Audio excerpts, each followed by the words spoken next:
And I drag it out of its cage to get it to the run every day until I finally decided one day I would just open the cage and say, come here. And he followed me everywhere. Okay, he just didn't want the. He just didn't want that damn rope. Yeah, that's how we got Allie. We went to get a dog for my mom, and we ended up rescuing Allie. And they said that she couldn't be put on a leash and the whole thing. And I said, give me a leash. And I just walked right up to Allie. She didn't want them to put her on a leash. She let me, and then, of course, she immediately came home with us. And now she's our snow gals. And we're going to go see her right now. So, all right. And go home, relax, get into your 90s. Exactly. Go home, get into my 90. This is KFI Los Angeles. It truly is more stimulating. She was pushing a picture of Dr. Laura into my face. Why? And as lovely as I think she is, you love her, Phil. I have to start my show. So here, you take that and set fire. KFI Los Angeles, more stimulating talk radio. Phil Hendrie. Phil Hendrie Show, 1-800-449-8686. Also, for Orange County, 1-800-5201-KFI. And for LA County, 5201-KFI. Well, we are pushing our start date at Premier Radio back 2 days. So if Don Barrett's listening, it ain't going to be Monday, it's Wednesday. Because I walked into today, not that it makes any difference to anybody, because it's going to be the same sound and radio show. It's important to us because we have our own studio, and it's a big deal. And they said that it would be done, and it's not, and that's fine. I'm not going to complain about it. It's good. The guys are working hard, and there's some really good stuff in there, but what do you care, right? It's just that you anticipate things, and there's just see, when I start on this subject, it makes it sound like I'm talking down KFI, and I don't mean to do that. KFI is a great place. It's like coming to work in a dungeon, but it's a nice place. No, the people are nice. Isn't it kind of dark and musty in this joint, though?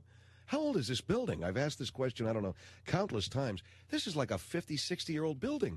Didn't, like, Kay Kaiser come in here with a big band at one time? Because where we broadcast from is on Ardmore in Los Angeles, and the building is an old-time radio building. And the studio that I'm sitting in right now is enormous. I'm sitting at a small broadcast console, so I have a microphone, I have some knobs and switches, some cart decks, and it only takes up a few feet. Well, the studio itself, Craig sits across from me, the studio itself is huge, because at one time, this was, in the old days of radio, this is where guys like Jack Benny would come in here and do shows, right? This used to be a place, because it's one of those big old-time radio studios where you could have a big band, and you'd have a guy, remember the old cartoon, remember those old Little Rascals where the guy that engineer is pushing in all of those wires and his hair stands on end because he gets feedback? What is that? Who is that guy? Did you ever see that Little Rascals? There's a Little Rascals where the guy gets feedback. He's working these switches and it's a huge bank, and he's putting in patch cords all over the place. And one of the kids whistles into the microphone, and the guy's hair does a Don King. It just goes, wow, just... So that's what this place was. So it's kind of old, and we can't wait to get out of here. But not because of the people. The people are great. The facility, they should have detonated this thing years ago. It should have, I don't want to say anything, but they should have let a few, when they were going to burn it down back in 92, maybe they should have just let them go ahead and do it. I'm kidding. I'm okay. Bad joke. Anyway. We'll be over at Sherman Oaks on Wednesday. Not that it makes any difference to you guys, but just keep in mind a happy Phil means the show will be a better show, and maybe you'll actually want to listen for more than a few minutes. So our number is 1-800-449-8686. Guess how much money we've made through the generosity of our very fine listeners on the sale of the Best of the Phil Hendrie Show 1999 CD, Communism is Neat. As of today, $71,000. $71,000 fish in the dish. We have made for the great people at my friend's place. What an awesome, awesome accomplishment. Thank you. And if you'd like to order our Best of the Phil Hendrie Show CD, all you got to do is go to the philhendrieshow.com website, and you can order it direct online. $23.50 for the CD is $20, $3.50 shipping and handling. So that's a wonderful thing. I think I better close some doors. Can you hear all this crap going on in there, Mike? Got people talking and everything? So that's an amazing and a tremendous thing. And I will comment further on the fact that we're not going to do any more personal appearances, because what I'm thinking of doing for next year is like a one-man show. Bringing on all of the variety of guests that we've had on the show over the last, 3 years, But doing a one-man, just something a little bit different besides the CD. We'll rent out a theater. We can sell tickets. We'll have it in the barn. We'll pay for Mom's operation. We'll do something like that I think can, I don't know, bespeak a theatricality heretofore unseen. So that ought to be some fun. And we'll do it next year. Because, like I said, we've sort of given up on the old personal appearance thing. And we actually had a guy come through our house today. He looked at it, because we're selling our house. We're moving into a new one. And David Hall was asking me about it today, and I told him all about the billiard room and 3 acres. And I could see him increasingly getting more irritated as I told him about how bitchin' this house was, because suddenly he realizes that a guy that works for him makes more money than him, and it's kind of bothering him. But I'm kidding around, David. I don't know how much you make. You better be making more than me. So, but then this guy came and looked at the house, and he actually laid a number out there. And he said, would you take this much? And my wife, who does the shot, she's the one who really is ruling the roost there when it comes to the money. This guy says, well, would your clients, he's talking to my real estate agent, would your clients be interested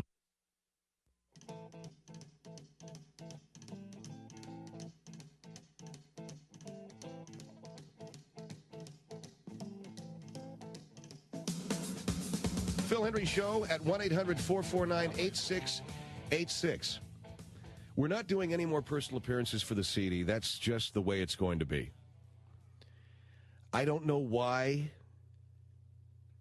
It just is a decision that I made after, I don't know, the show is bigger than that now. I don't know. We got to do something else to sell the CD. And sitting in a furniture showroom on a Saturday afternoon, with a couple, 300 people coming through the door, I don't know. I don't want to do it. I just wanted to, what do you want? I want to ask a question. Let me ask you a question first, okay? Yeah. What emboldens you and empowers you to just come walking in here when I'm doing something on the air? No, I heard you talk about a CD. I want to ask a question. Yeah, but what makes you think you can walk in here when I'm on the air? The light's on, 2 minutes into the show or whatever it is, and you're asking me questions, right? Well, the light was on. That's why I want to ask. I said I'd come in. The light's on, man. That means I'm on the air. Yeah, I want to ask a question. The light's on means I'm on the air, so that's when you want to come in and ask a question. Yeah, because that's when the people want to hear. What do you want? Well, I mean, I'm listening the last couple of nights about it. You say you're not going to do personal appearances, right? No, I'm not going to do anymore. For the CD? Yeah. What? Well, I mean, why? What is the problem? I mean, you make a lot of money with those. And what do you mean, what is the problem? I don't want to do them anymore, okay? I'm bored. And I want to do something else. And I'm not going to do any more CDs. You're not going to do any more CDs? No, I'm not, man. And why does anybody want to hear what you're saying about this? So, are you bored? Yeah, I'm bored. And why does anybody want to hear what you got to say about this? Is your career bad? Are you uptight? Is your career bad? Huh? Look, bud, I've talked about this before. I said, yes, I get frustrated sometimes. You know something? I never heard anybody, I'm going to be honest with you, I've been around a lot of people, okay? Bud, I got it. No, let's listen to me if you got a ball in your pants. If you got a ball in your pants, you listen. If I have a ball in my pants, I'll listen, huh? You listen, all right? All right? Yeah. Sure, I hope you have 2 balls in your pants, but even if you have 1 ball, you listen. Okay, man, I think I got at least 1. Go ahead. All right. You talk about your radio career like you're always upset because, nothing's going right. You're always upset because you don't like your personal appearance. What's wrong with your personal appearance? I'm not talking about my personal appearance as in the way I look in a mirror. Okay, there isn't much I can do about that. I'm talking about when I go out and do personal appearances, okay? I'm tired of that. Yeah, but you're always crying about your show, All right. Yeah, my show sucks. You're always crying about, are you uptight, Phil?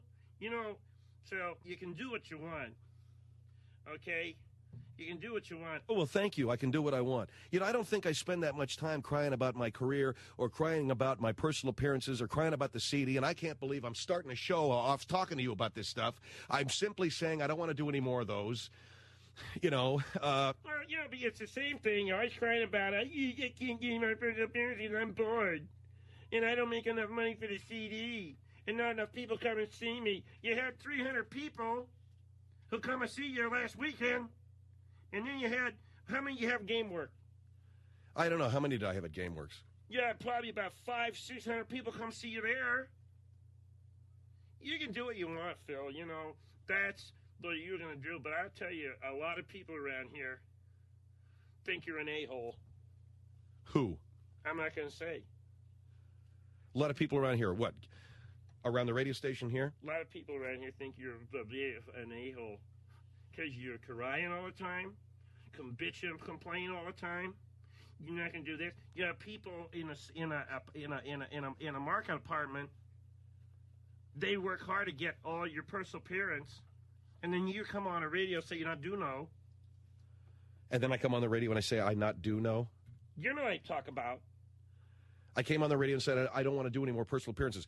If the marketing department has put together more personal appearances for me, excuse me. God damn it, what'd you have?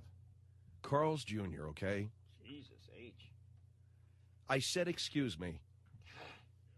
Damn. I said excuse me, man, okay? What'd you have? I had a #1 combo. Jesus. Well, I'm sorry. A lot of people... Hold on for a minute. Now what are you doing? Open the door. Oh, come on, will you? A lot of people around here think you're acting like an asshole. Who? I must say. I'm not trying to make anybody's life difficult, okay? Oh, I'm just saying. Dr. Doker Lord. Who? Doker Lord not like you. Who's Doker Lore? Doker Lord, she not like you. Dr. Laura? Yeah, she not like you. Rush Limbaugh not like you, hate your gut. And a lot of people... What do you mean Rush Limbaugh hates my gut? Can't you speak properly, man? First of all, I don't know what you're... You tell all the people out there you really believe it that you don't even want to be around them. And you'd rather not be around the people, right? Well, what are you getting so upset about it? Because I'm sitting in a newsroom every night. I got to listen to the same crap by you every night of the night. You know something, Phil? You really got to get on people's nerves. Doker Lore don't like me. You mean Dr. Laura, right? Right. And Rush Limbaugh hate my gut. Jesus. I'm not mean it, Phil. I don't know what's wrong with me, bud. Maybe I don't think that I'm worthy of what I have, okay? You don't think you're worthy for what you have. Well, you know something? I agree with you. Thanks. But when you not think you're good enough, the best thing to do is pretend you think you're good enough, and everything will be good. When I don't think I'm good enough... When you don't think you're good enough, you pretend you're good enough, and then you'll be good. Oh, so in other words, you agree with me that I'm not good enough and I'm not worthy of this stuff. Right. So I should pretend like I am, and then I'll feel better. Right, because you're really not. But when you're not, you'll feel better about it, and you'll... Get out of here. You don't mean it. Great, man. I'll start to pretend like I'm good enough, and then I'll feel really great. Right, you'll feel good. Because right now, you're not good enough. You blow. Oh, I see. All right. Well, thanks a lot, man. I'm going to feel real good about that. Well, I mean, you're all right. No, there's nothing wrong with that. I'll just go home and I'll say how much I blow, but I'll pretend like I don't. And what is that, man? Psycho-cybernetics? Is that some... Norman Vincent Peale. Who? Norman Vincent Peale. Norman Vincent Peale. He didn't write anything about, hey, if you suck, go home and pretend like you don't, and therefore you'll be good. Yeah, he did. He said, if you blow, pretend like you not blow, then you feel good.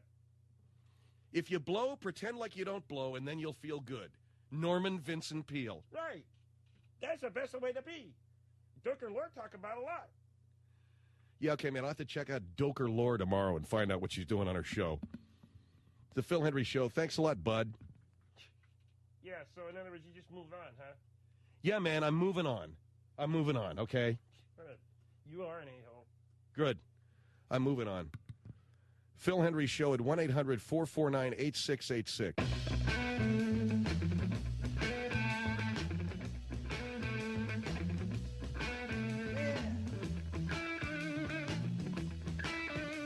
And it's the Phil Hendrie Show at 1-800-449-8686. And I was just talking to our news guy here, Chris Little, and he was mentioning Sean Hannity. Do you know the name Sean Hannity? Well, the guy's on Fox. He has a TV show. And I think he has a television show with another guy where it's one of those point-counterpoint deals. It's a news show. And, one guy takes an ultra-conservative point of view, and the other guy takes the liberal point of view. And Sean Hannity, very talented guy, and had a radio show in Atlanta. I was in Atlanta back in 1992, and I think he's in New York now.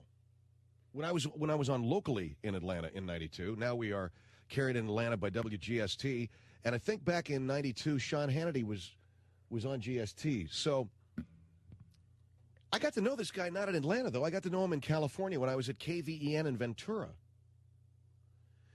And how did I get to know him?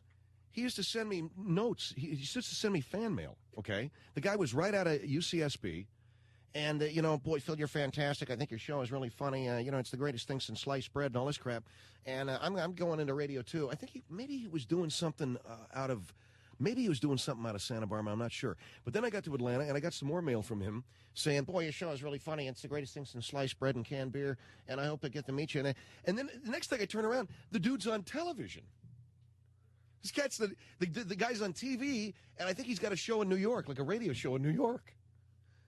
And he's still sending me letters. No, I'm just kidding. He isn't. But imagine if you're still sending me, I think your show is the bitchingest thing I've ever heard. And by the way, I got a TV show now. If you'd like to be on it sometime. The guy's I guess a fan of mine, and I'm very gratified and I'm very flattered. But his career is like kicking ass. He's gone way past anything that I've ever imagined for myself. All the while sending me these love letters saying, your show is really bitching and you're great. No, he's a nice guy, He's doing this political show. And I got home last night, and there I was, sitting in my, cheap jeans and my cheap sweatshirt, and I had a can of probably Old Milwaukee or something, and I was feeding the cat out of my hand, and I was looking at my 15-year-old TV set, and I flipped it on, and there's Sean Hannity. And I'm going, okay, did my life go wrong? Or I don't understand anymore. Did my life go wrong? Would you think that your life went wrong or something? I don't know. There's the guy that used to send me letters about how bitchin' my show was, and the cat's, he's living large on TV, and I'm feeding the cat out of my hand, some of that cat tuna. I got the cat in my lap, and it's got mange. So anyway, that was the story. Margaret Gray on the line with us from Santa Monica this evening. What is going on, Margaret, with this column that you got coming out tomorrow? Phil, the column really is reflective of something that has been in my heart and has been in the hearts of the members of my family for a long time. And I thought it was time really to just start to tell the truth about something that I suppose otherwise we wouldn't be telling the truth about. The column is called The Child Comes First. And it was born out of a series of confrontations that we've had with neighbors and with children at my son's school. And I realized that others will view it as very strange, but I did decide to go public with the fact that we have in our home our children who were very traumatized by the earthquake in '94. Now, the people listening to me in Los Angeles know that many children were very traumatized by the '94 quake. The Northridge earthquake. Yes. My son, Jason, has had a very difficult time since the Northridge earthquake sleeping by himself. And yes, since the '94 earthquake, when he has expressed the need to sleep with mother, to sleep in our bed, we have said yes. I have said yes. And how old is the boy? He is 13. And all right, okay, so the kid. Phil, we've been through all of this with a great many people. I know what you're going to say. All right, I just wanted, the kid is a 13-year-old boy, still sleeping. How many nights a week is he sleeping with you? You know something, Phil? I don't think it's about that. Just please tell me, how many nights a week is he sleeping with you? Sometimes up to 3 nights a week. And I knew that your reaction would be that way because we've been down this road, Phil, for the past 6 years. We have been down this road. And we have decided to go public because my child, if it is a battle between public perception and... I just want to be clear that you got a 13-year-old son. You know... Phil, I really resist the temptation to be sarcastic and listen to what I have to say. Because I'm not trying to turn this into something funny. I just heard you say that you got a 13-year-old son who is still sleeping in your bed with you. He's sleeping in Mommy's bed because he's afraid of the earthquake. And I have listened to this incredulity for a long time. You have? Yes. From the kids at school, from the kids at school, from my family members, from neighbors, and I will tell you again, and I announce this before God and man, and I will write this in my column tomorrow, that when it comes down to a choice between what people think of me and the well-being of my son, there is no choice at all. The well-being of my son will come first. And by writing about this and by publishing this in my column tomorrow, I think there are going to be an awful lot of mothers who are empowered to come forward and say, yes, I let my son or my daughter sleep in bed with me when they are frightened. I let my son and my daughter sleep in bed with me when they feel scared, when they have been traumatized. Yes, a lot of women, millions of women who are sleeping with their children will come forward, Phil. And I just think that even though it was the 94 earthquake and even though the kid was traumatized, it seems to me... It seems to you what, Phil? You don't have children that age. You don't... Well, we've got 4 in our house, okay? But you're a stepfather. You're not a mother. You don't understand. My decision to go public in my column is the result of the cruel derision my son has been subjected to at school and the filthy anonymous phone calls that I am getting. And I have kept a journal since this all began. And I do want to reference it, Phil, if I could. All right, Margaret Gray is with us. She writes a syndicated column. And you are going, your column tomorrow is called The Child Comes First. Your son, Jason? Jason J. Delmonico, yes. All right, he is a... Now, this is the other thing. Your son, you just gave your son's professional name because he's a child actor. Is that correct? You know the answer to that, Phil. Okay, great. So everybody now knows that Jason J. Delmonico, who is a child actor, who's been in some feature films, he sleeps with Mommy 4 nights a week. Is that it? Phil, I am not ashamed of loving my son.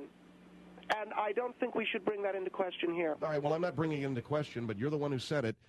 Jason J. Delmonico sleeps with Mom. It's the Phil Hendrie Show, 1-800-449-8686.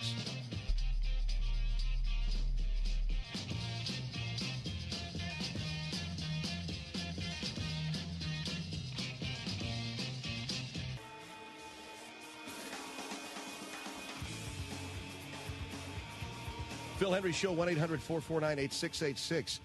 And with me is Margaret Gray, syndicated columnist.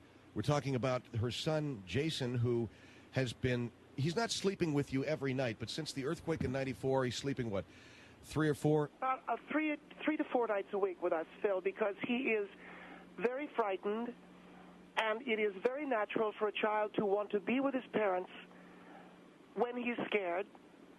And I'm going to write about that in my column.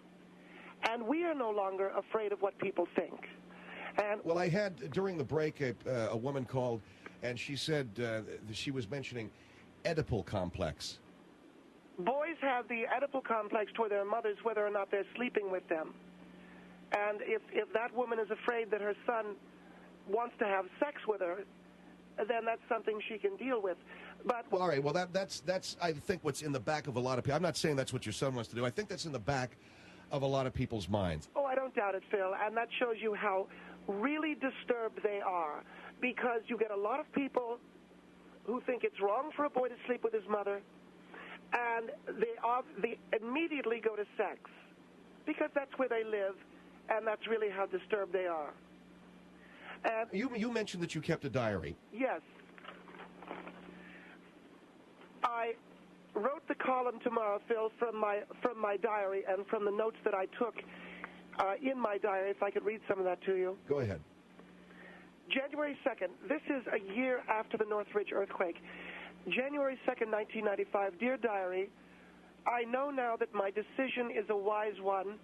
Jason is sleeping peacefully for the first time. April 20th, 1995, Dear Diary, why can't they just leave us alone?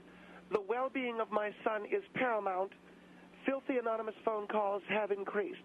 September 6th, 1996, Dear Diary, Frank is asking to sleep in the bed tonight. I know his intentions are sexual, and he is my husband. It is something Jason will have to endure, but I feel I can help him through this. October 28th, Whoa, hold on for just a minute.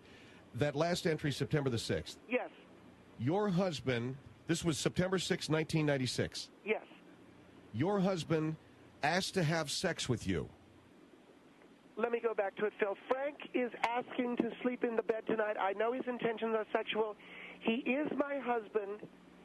It is something Jason will have to endure, but I feel I can help him through this.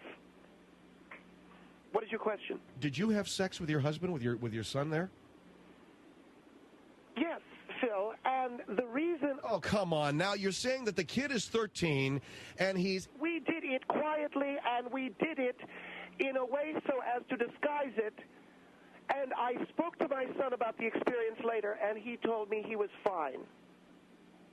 So, Phil, don't go there. And well, hold on for a minute, all right? You listen to me very carefully. You, up to this point, are talking about a boy who is traumatized by an earthquake. Yes. Okay. Now you're telling me, reading from your diary, that in September of 1996, your husband, Frank, asked to have sex with you, and you say, what, it's something Jason will have to endure, but you're going to help him through it? That is exactly right. That is what a mother is for, yes. Why couldn't the boy, one night, sleep someplace else? Apparently you haven't been hearing what I'm saying. Because he's traumatized. I know that he's traumatized. That is why he's with me, yes. He is traumatized. And he needs to be with his mother. He needs that solace. And he needs to be in the bed while you and your husband are screwing? You know, we are his parents, Phil, and we are not there screwing like animals. We are intimate. It was loving. It was part of family. And again, I asked my son later if he was all right, and he said, yes, I'm fine. And okay, yes, he's fine. He just saw Mom and Dad in bed getting it on. That's correct, Phil, because I was not going to tell that boy to leave when he had been going through this kind of trauma. Why didn't you leave him, you and Frank, go someplace else and have sex? Phil, at this particular point in my diary, this is in September of 1996, Frank and I had not had marital relations. We had not had normal connubial relations for 6 months. Now, I felt it was very, very important. And why was that? I'm sorry? Why was that? Because we didn't think that our son was ready for that. And okay, so you guys haven't had sex for 6 months because you have your son sleeping in bed with you. Phil, there is nothing that you have to say to me that I haven't already heard many times over. I have fielded all the obscene phone calls, all of the commentary. There's nothing you've got to say. There is nothing that I have to say to you that will bring you to your senses and recognize that a woman and a man having intimate relations in a bed next to their son is sick. There is nothing that you have to say that will convince me that you are right or that you know what you're talking about. You're not a father. You're certainly not a mother. And you don't know what my son went through. September 6th, 1996, Frank wants to have sex with me, and Jason will he'll be okay. No, September 6th, 1996. Dear Diary, Frank is asking to... Okay, I got it. I got the general gist of it. Frank's asking to have sex. You had sex with your son in that bed with your husband, correct? That is correct. You don't understand, and I don't care because it's the well-being of my son. And I know, and as many people as tell you that you're a mental case, you're going to say, you know what, they can call me a mental case because I love and I care for my son. Now you got it, Phil. Now you understand. It doesn't matter to me. You can make fun of me. I'm going to publish a column tomorrow that puts it on the line, and I speak for a lot of women. I speak for millions of women who have been reluctant to allow their children in bed with them. I speak for a lot of women who have been reluctant to soothe the feelings and the traumatized emotions of their children because society doesn't think it's proper. And I have been reluctant to speak out. I am not frightened anymore. I am speaking out. I am very proud. And I know it's going to go a long way to help not only myself, but my friends and the women out there that read my column every day. Now, I want to continue with some of these journal entries. And well, if there's any more incidences in there of you and Frank having sex, I don't know that I want to hear it, if that's okay with you. You know, Phil... no, seriously, if there's any more incidences in there of you and Frank having sex, I don't want to hear it. There aren't, Phil, but that's not what I was going to say. I'd like you to broaden your mind and look at the bigger picture. All right, what's your other diary entry? October 28, 1997. My neighbors are getting nosy. Jason slept with me 3 nights this week. Will we have to move? Will that end the harassment? And you know, Phil, we did have to move. And we eventually did relocate across town.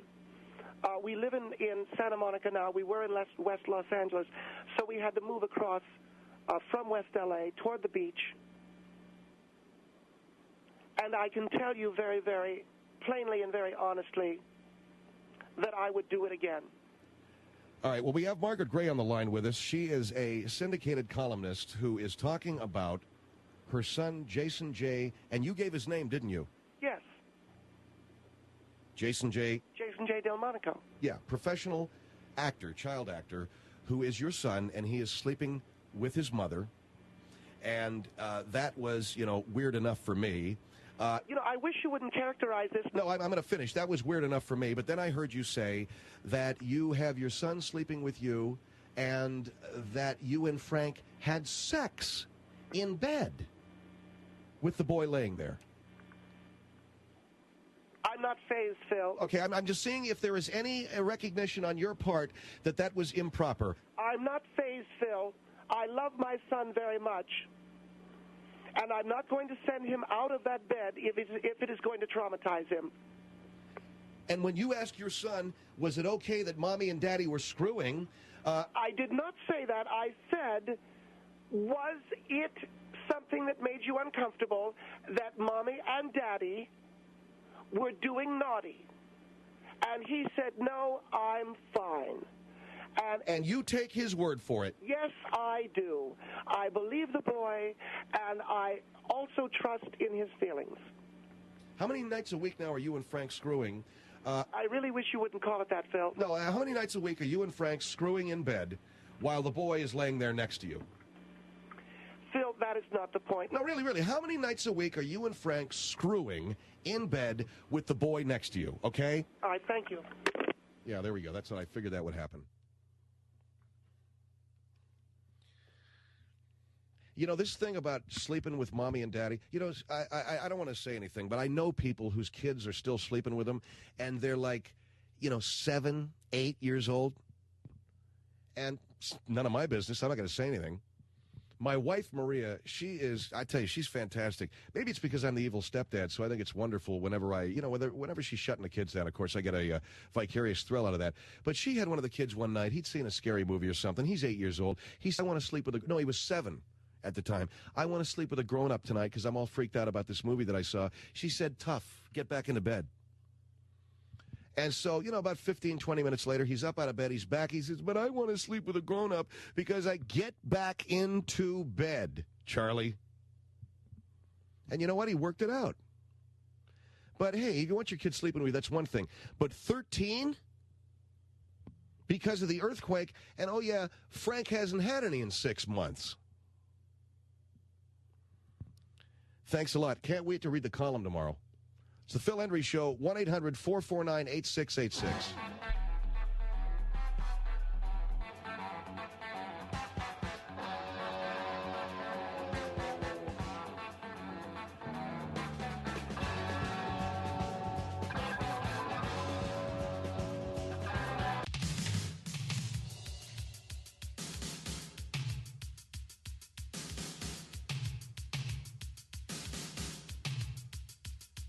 KFI AM 640, more stimulating talk radio, the Phil Hendrie Show. Did you get her back?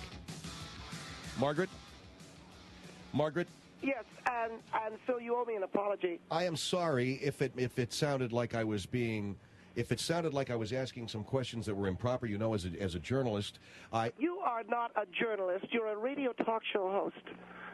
And I think what you said was indicative of an ignorance, and it also, I think, is slightly slanderous. I apologize, okay? But your husband and you were screwing in the... All right, thank you, Phil. Yeah, see, there you go. She hung up because she doesn't like me characterizing it as screwing, and all right, I won't call it that, but what do you call it?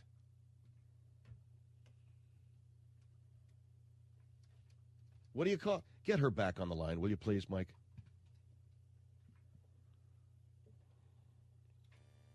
Is that her? You there? You there? Use the word screw one more time, I'm off. Screw. Thank you. There you go. I knew it. Get her back. Get her back. 1-800-449-8686. 1-800-449-8686. Here is Canton on the Phil Hendrie Show. Hello. Hey, Phil, man, I'm calling from Atlanta. You're killing me. Who is that lady? So what do you want? What did you want to say, sir? Well, I got a comment about that. I got a 3-year-old boy, and I put him down in his bed. He goes to sleep there. You got a wife in that house, too? Yeah, I got a wife in that house. And, on occasion... So who puts the kid to bed? You put the kids to bed? Yeah. Oh, okay. Why doesn't your wife do it? Well, she does. She did it tonight. I'm still out working. Okay. It's like a joint thing. But, this lady, people go to jail for that. For what? In Atlanta. Who the hell's going to lay next to and screw next to a 13-year-old boy? I wish you'd get back on the line because... yeah, okay. Thanks for your call. Thanks for your call, Ace. Here is Atlanta on the Phil Hendrie Show. That guy's about as phony as they get. Hi. Hi. How are you, ma'am? Fine. How are you? Great. Well, I was just calling about the woman. It is very immoral. I have a son 3 months old. I'm not going to screw with him in the bed with me. See, her argument, as best as she hung up on me, so she's not here to defend herself, her argument is that it was, quote, intimate and loving. Intimate and loving, let it be whatever, but don't do it in front of your son. He's never going to be independent, let alone him sleeping in the same bed with them. Right. What about the kid being traumatized and having to sleep with his parents? How old is your son? My son is 3 months. Oh, well, he's really young, so I'm sure... Yeah, he's really young. But point being is that child is going to think about it throughout the rest of his life. He's never going to be the same. He is traumatized. Well, I don't know. That's exactly what I said to her. I said, I think it's sick. I think it's sick that the kid's sleeping with mommy at the age of 13. It's been 6 years since the L.A. earthquake. 6. He's old enough to suck it up, get in his own bed, learn what to do, be independent. Exactly. Now, on top of that, the kid is still in mommy's bed, and Frank, her husband, hasn't had any, quote unquote, so now he's crawling into bed with him. Out of respect for my child, I tell my husband, get over it, go to the bathroom. And her answer to me was, she asked her son if he was okay with it, and he said, yeah, he's fine. He's not. He's going to tell mommy that just so she's not worried about it. Is she back? Hold on for a minute. Are you there? Yes, and use the word screw one more time. You know what happens. You're going to hang up. That's right. Screw. Thank you. Hello? Look at that. She hung up. She's so childish and juvenile. I mean... Get her back on the phone, Mike. Call her back, and if she thinks we're harassing her, that's exactly what we're doing. She thinks, I mean, does she not think of her child? She's thinking of herself and her husband, and that's bad. I think that in a lot of ways, and you've seen this, you probably have friends. Their kids are sleeping. Is she back? Margaret. Yeah, and you're encouraging your listeners to do it now, I see. I didn't encourage the lady to say it. She said it on my own will. Buddy, listen. You got to think that it's your child. You have to have respect for your child and respect for yourself, not to do that in front of your own child. I mean, you're going to do something like that. Do it when the doors are closed and the kids are asleep. Let your child grow up and be independent. Jason J. Delmonico told me that he was fine with it. And why do you keep giving his full name when the kid is going to go to school? He's a professional. He's a child actor, too, ma'am. He appears in TV commercials, and he's been in some films. That's right, Jason J. Delmonico. Oh, there we go. Let's get that name out there as much as we can. Jason That child is going to be traumatized for the rest of his life because of his name being on this radio. He's traumatized by the Northridge earthquake. He's getting better now that Mommy is helping him. Because he's sleeping in the bed with Mommy and not learning to be independent. Hello? Your child is never going to get out from underneath you. He's never going to grow up. He's never going to go out, get a wife of his own, and he's not going to get a house of his own. Getting out from underneath me. So that's a sexual reference? No, it's not a sexual reference. Goodbye, thank you. Oh, come on. It's so juvenile and childish. Unbelievable. I am 22 years old, and I'm not that childish. A childish person would keep on hanging up the phone instead of facing reality. Face reality and start to look at the facts. Oh, look at this. Why are you hanging up like that? I will not have any sexual references about my son and me. I will not have that. We're not saying that. But it is. What did you say? It is, honey. You're having sex in front of your son. Goodbye. Can you believe that? You know something? Yeah, I can. For someone like that, yes, I can. What a that. baby. Yes, definitely. You tell her, you call her back, Mike, and you tell her that, you know what, I'm going to keep bugging her until she behaves like a normal human being. What's the backline number? I forget. Oh, okay. Anyway, ma'am, that is the thing, and I would say this because I have friends who are my age. I'm in my 40s, so now they have 8- and 9-year-old kids, and they're letting them sleep with them, and I said, you know, forget it. My wife, Maria, she's tough. She throws the kids down the stairs. It's great. Try that. Try that. When they get to be about 9, push them down some stairs. Just make sure they have football padding on. You got it. All right. Thanks very much for calling. Thank you. Thank you. 1-800-449-8686. Let's go to Hickory on the Phil Hendrie Show. Hi. Hello. Yes, ma'am. Hi. Hi. Your comment? Is that me? You got your radio turned up there, lady? Is the radio up? You're talking to me, right? Yeah, I'm talking to you. Turn Okay. your radio down, please, if you wouldn't mind. Turn the radio down. Okay. This woman is sick. Uh-huh. She needs psychological help. Right.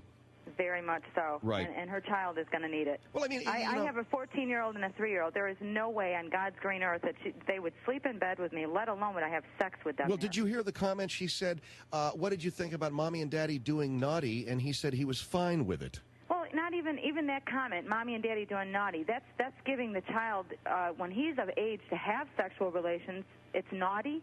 That's not a naughty Did you get her back? Did you get her back? Margaret? Yeah, I'm listening to all of this, and it's all very slanderous.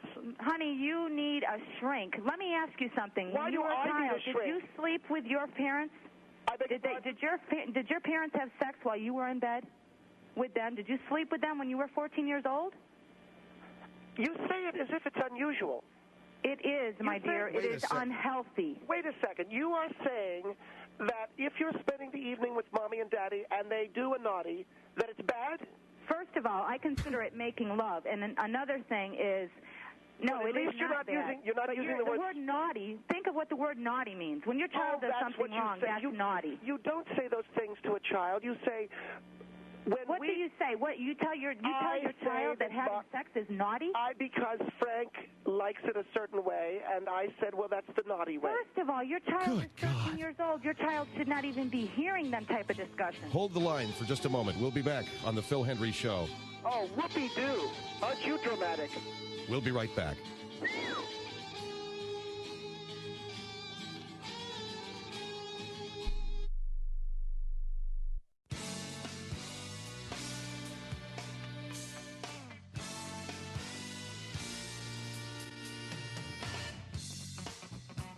Hi, it's Phil Hendrie here at 1-800-449-8686.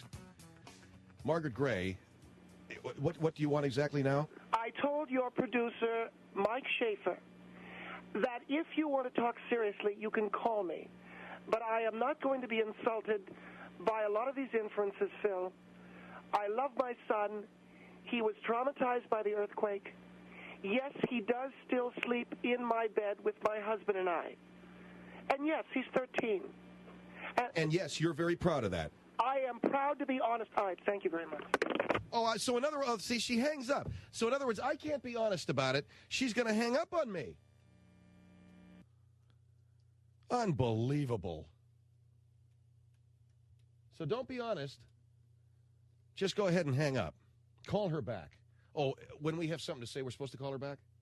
Did you call her back? Is she there? Margaret? Margaret, are you there? Yes, I'm here. Do you have a caller? Yeah, okay. So in other words, if I've got a caller, then you'll talk. That's right. Hickory on the Phil Hendrie Show. Go ahead, ma'am. I'm still here. Yes, go ahead. Ed, you had a comment? Well, I've got a comment if she doesn't. What? Go ahead. I'm willing to listen to your. No, I want to hear your point. I heard a lot of what you said, and I was very offended by it. I'm sorry. I'm offended you sleep with a 13-year-old child and have sex in the bed. I asked my son if he was traumatized or felt uncomfortable about Mommy and Daddy.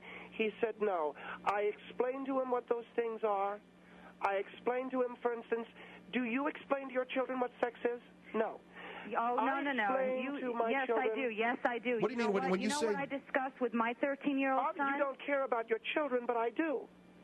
And I don't think you know what care is. If you love your child, you don't do those. You don't perform them type of acts. What do you mean you explain these things to him, Margaret? He asks, what is that garter? What is that Mommy's wearing? I tell him what a brassiere is for, that it lifts Mommy up. I tell him what the garter belt is for. Can I throw a theory your way? Will you open your mind now? I'm not finished yet. That's too bad. Wait. You're explaining to him what all this sexual lingerie is? And here goes Mr. Hendrie pretending he is indignant. I'm not pretending. I'm just asking. What is your theory, ma'am? I want to ask you something. Have you ever... okay, so in other words, my son sees me in thong underwear, and I'm not supposed to say anything about it. Well, why should your son be seeing you in thong underwear, first of all? Because he's traumatized, and he can't sleep alone. What does trauma from an earthquake have to do with your son seeing personal things that he should not be seeing at the age he is? Do you realize... He asked me about them. Do you realize... Let me open your mind now. You want us to all open our minds. I want to throw something at you. Do you realize the statistics of adults and young adults that are in jail because of the fact that they have addictions with hookers? They kill their parents. Why? What does that have to do with a mother? Because you are traumatizing your child to not only the sexual behaviors, but the fact that he is sleeping with you. Your child's mind is going to be so demented. I honestly believe you can't explain what it is you've just said to me. Yes, I can. You just don't want to open your mind and hear my point. My mind is completely open, but I don't think you even understand what you just said. Sexual addictors, what is that? Oh, yeah. Honey, study on it. Study about people that are in prison for things of sexual acts. You want to know why? Because it comes at home.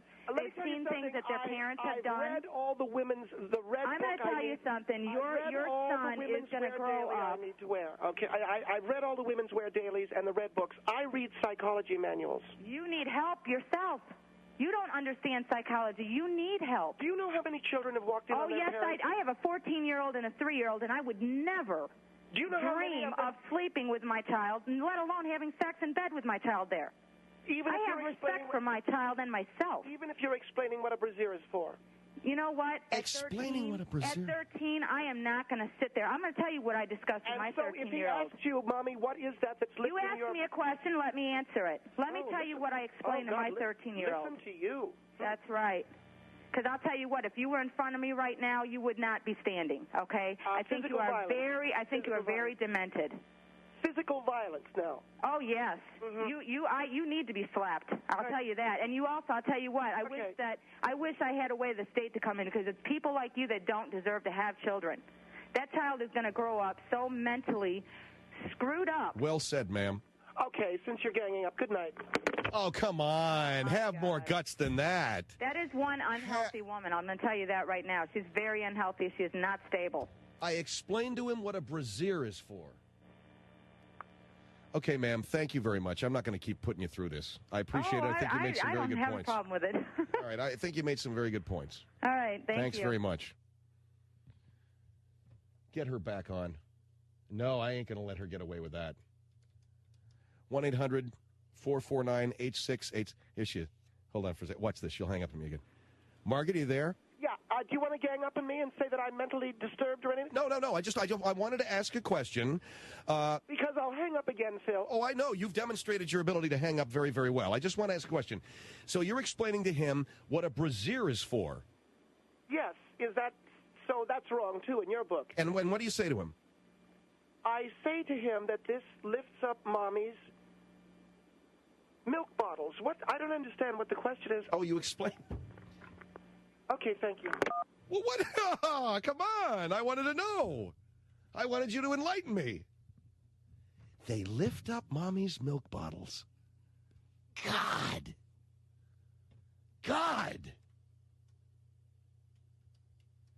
Call her back. Yeah, call her back, Mike. Keep bugging her. Maybe Frank will answer. I'm sorry, okay? You're sorry about what? I'm sorry that I made the comment that I did. So you explain what a brassiere is for. Yes. And the thong underwear that I guess you were wearing that night? Yes. What do you tell him the thong underwear is for? I told him that I wear thong underwear because it gives Daddy more access to my backyard. You going to make a smart-ass remark now? No. Not at all. Mm-hmm. Here's your Belinda on the Phil Hendrie Show. Hello. Yes, hello. I have just got to say that Margaret, she says she reads all these psychology magazines and everything. Any doctor will tell you that a child is going to be disturbed if he sees his parents having sex. Any doctor? Let alone right next to you. They tell you all the time if you that your children are traumatized. If you explain to them what they're seeing, they're fine. So you explain to your son that your husband does you in the butt, and that's supposed to be okay? Goodbye. Didn't she just say that she explains to her son that it's easy access to the backyard? Yes, I believe so. Yeah, I believe so. Her son is going to be so screwed up that earthquake is going to be nothing. Nothing. Call her back. Yeah, Mike, call her back. Mike's going, should I call her back? You know what the drill is. Call her back. Obviously the woman will tell you that, that traumatizes your kids to see their parents having sex. Margaret, can I ask you something? Why do you keep answering the phone if you don't want us to talk to you? Why do you keep answering? Hello, Margaret, you're not on the air. Why do you keep answering the phone if you don't want us to harass you? Why are you harassing me? Why do you keep answering the phone? You're not being harassed. People are trying to tell you something and you're not listening. Oh, I'm sorry. Is this the slut that said that I was having backdoor access? Who is the slut? You're the one that's telling your son your husband does you in the butt. So you're the slut. Goodbye. She just cannot handle the truth. I think, this has obviously been what's been going on for the last 45 minutes. She cannot handle the truth. No, she cannot handle the truth. She wants everybody to hear her, but she won't listen to anybody else. I can tell you this much, ma'am. She's at home listening to every single word that we're saying. If she is so worried about her son being so darn traumatized, why doesn't she go lay down with him? I don't understand why her son has to sleep with her and her husband every night. Right. Why doesn't she go lay down with him? Like you said, why doesn't she go soothe him somewhere else? And There's I'm no not reason. listening to every single word. Thank you very much. Oh, you're not listening to every word? Then how do you know what I just said? The slut's laughing. Yes, that's me.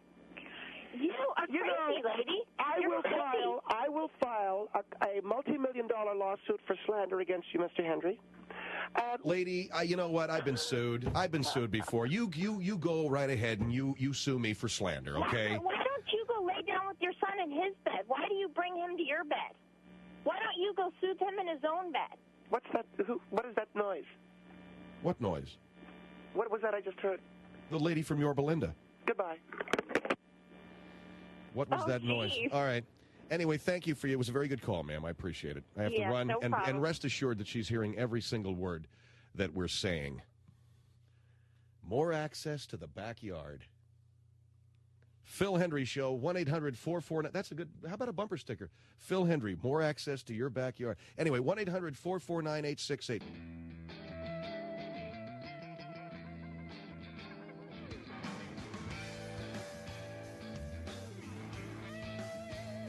Phil Hendrie Show, 1-800-449-8686. All thanks, all hail Caesar. All thanks to all of you for the $71,000 and change that we've raised for my friend's place with the sale of the Best of the Phil Hendrie Show 1999 CD.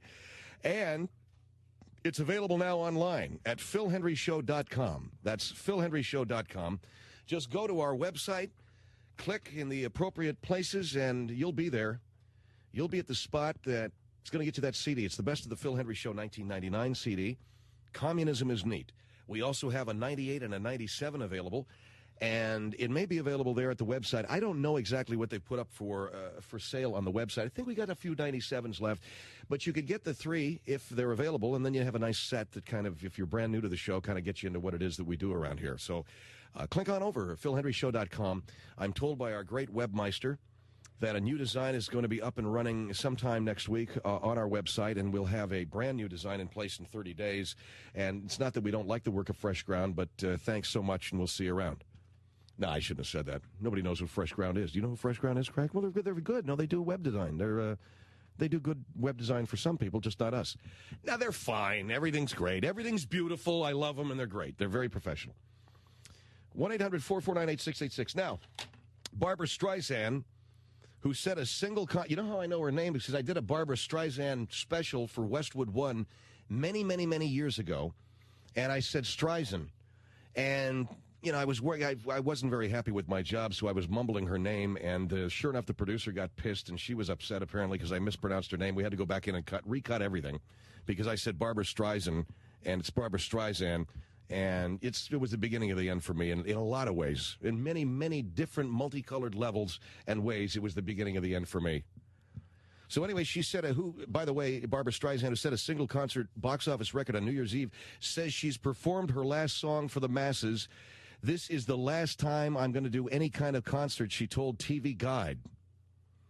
Now, this news broke sometime within the last couple of hours. Bob Bacon is out there, and you're over Long Beach right now, Bob, right? I'm right over Long Beach at present time, and there have been two people gathering here in the Belmont Shore area, and some other people have been gathering, and we noticed this about an hour or two ago when the news broke that Barbara Streisand was not going to be performing live any longer.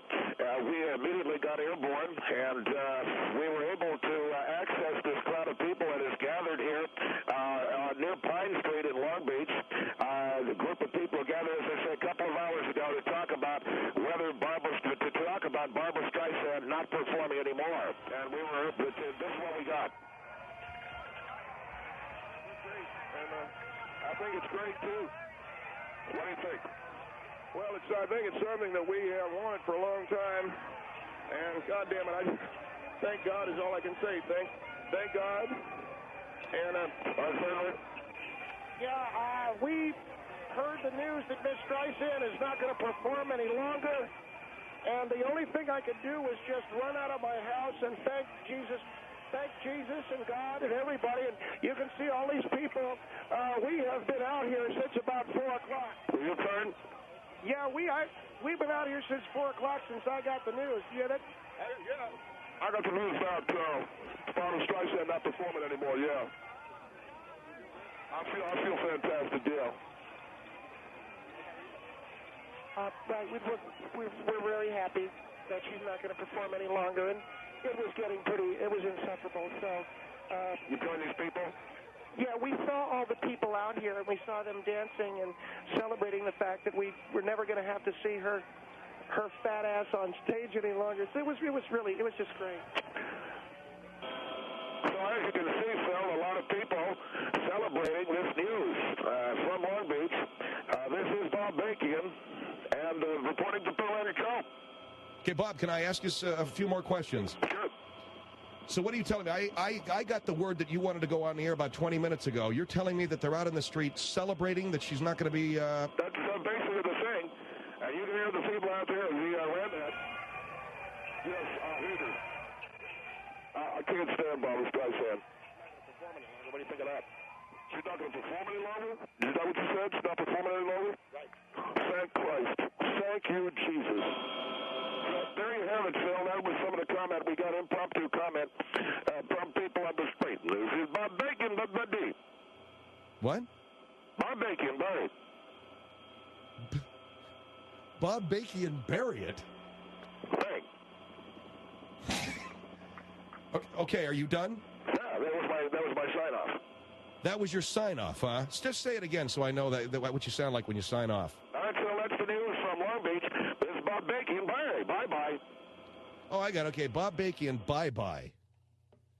So how about that? They've had impromptu street celebrations throughout Southern California, and I'm sure through much of it, because Barbra Streisand has announced that she is no longer going to perform live. And it's just people ran into the streets down there, and the news broke, as I say, probably about 4 o'clock this afternoon on some of the local stations. And as soon as it did, people just started running into the street. There was, open displays of affection, and there was some weeping, and just a lot of, it's been a very, very emotional afternoon for a great many people. Barbra Streisand, she's not going to be performing on stage any longer. And the word from around here is, thank you, Jesus. 1-800-449-8686. And I never had the opportunity to see her perform, although I almost raised that $1 million for New Year's Eve. I almost got that out. I had a second trust deed going. I got a line of credit, and I think I was almost going to make it to Vegas for that big show. Was that about $1 million a seat? Yeah, I got either a second trust deed or a line of credit. I forget what my wife ordered up for us. But unfortunately, I didn't get the loan approved before the show. So, Phil Hendrie Show, 1-800-449-8686.